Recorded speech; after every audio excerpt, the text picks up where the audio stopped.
Hello guys, I would like to ask, what is it that you are practicing or rehearsing this week?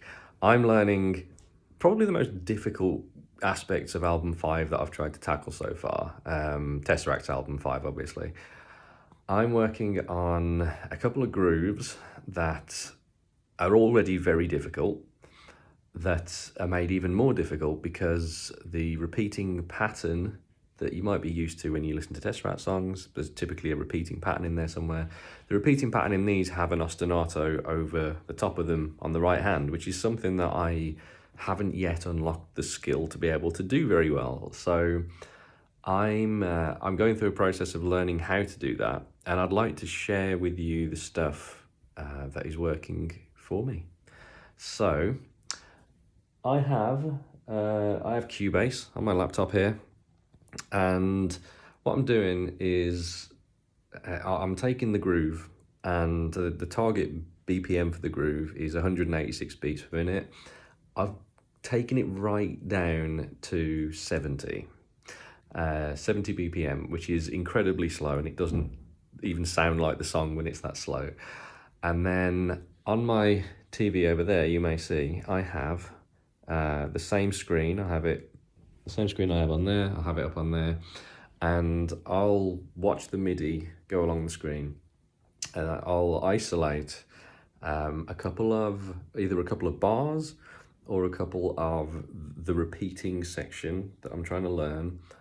I'll isolate a couple of those and just put them on loop, and I'll play that over and over again at a very, very slow tempo while listening to the metronome. And also I slow the track down. So the track that we're using, I have that sitting behind the metronome as well, or just aligned to the metronome. But I have that sitting a little lower in the mix, and I stretch that audio out so that it aligns with my programmed drum performance. And then I loop sections of that. I just loop it over and over and over again. And it feels awful at first. You feel like you're a terrible drummer. But after 20, 30 minutes with an idea, it starts to sink in, it starts to make a bit of sense. And this idea that I'm working on at the moment, this one in particular, the pattern doesn't repeat. For me, it doesn't repeat. The underlying pattern repeats, but because I've got the ostinato over the top of it, it literally doesn't repeat.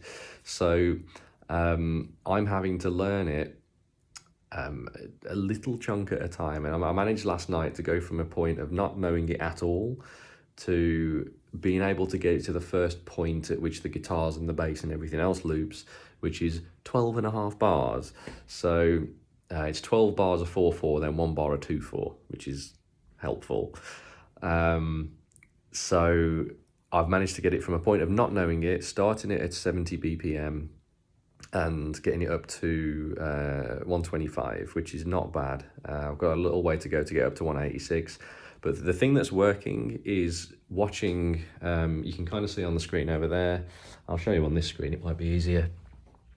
The bottom lines here, this is my stack, these lower red dots, and then the snares are here. So I've got kick, ghost notes, snares, stack. I find that because I've sat with the idea for a while, the kick and the ghost notes kind of play themselves. The stack and the snare isn't in a consistent place, and the stack against it is in a completely different place each time. So I watch those. My feet and my ghost notes almost play the thing that they're meant to play, and I have to watch the stack and the snare. And I hit play on here. I can watch that. The MIDI's muted so that I'm not listening to drums. I'm actually just playing it. But I'll watch that scroll along, and I've got the stack placement and the snare placement. And then after a while, I'll start to look away to see if that's setting in, to see if that's making any sense. And then I have to basically go to sleep and do it again another day.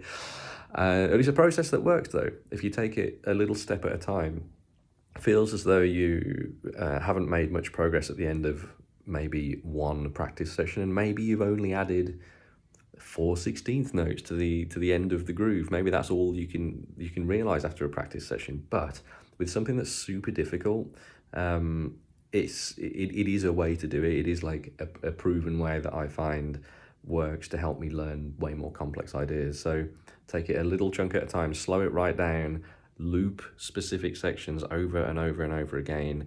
Do that for an hour. If you've got an hour, do it for an hour, do it for 90 minutes, and then stop, come back to it the next day, come back to it during your next session, and you'll be at a better starting point.